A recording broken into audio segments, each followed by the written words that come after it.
ભણશે ગુજરાત, આગળ વધશે ગુજરાત. પણ કેવી રીતે? આ દ્રશ્યો તમે જોઈ રહ્યા છો તે ગુજરાતનો વિકાસ સૂચવે છે. વિદ્યાર્થીઓ પાણીમાંથી પસાર થવા મજબૂર બન્યા છે. શાળાએ જવામાં એટલી મુશ્કેલી પડી રહી છે કે કલેક્ટર કચેરીમાં વિદ્યાર્થીઓ આવેદનપત્ર આપવા માટે પહોંચ્યા. આ વાત છે રાજ્યના છેવાડે આવેલા બનાસકાંઠા જિલ્લાની, જ્યાં અમીરગઢના કાકવાડા ગામે વિકાસ ક્યાંય જોવા નથી મળતો. કાકવાડા ગામ નજીકથી બનાસ નદી પસાર થાય છે. અહીં બ્રિજ બનાવવાની માંગ કરવામાં આવી છે, પણ કોઈ નિવેડો નથી આવ્યો. વગર ચોમાસે આવી તકલીફ પડતી હોય તો ચોમાસામાં તો કદાચ નીકળવા જેવી પરિસ્થિતિ જ નહીં હોય. સ્થાનિક લોકો પણ એટલા જ હેરાન થાય છે.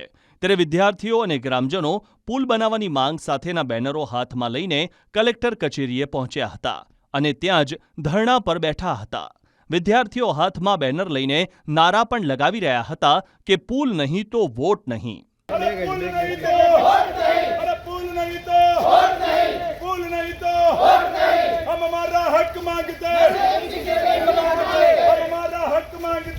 આ સમસ્યા આજકાલની નથી, વર્ષો જૂની છે. ત્યારે વિદ્યાર્થીઓ અને લોકોની પરિસ્થિતિ વિશે અધિકારીઓ વહેલાસર સમજે તો સારી વાત કહેવાય. નહીંતર છેવાડાના આ ગામમાં વિકાસના નામે મીંડું છે.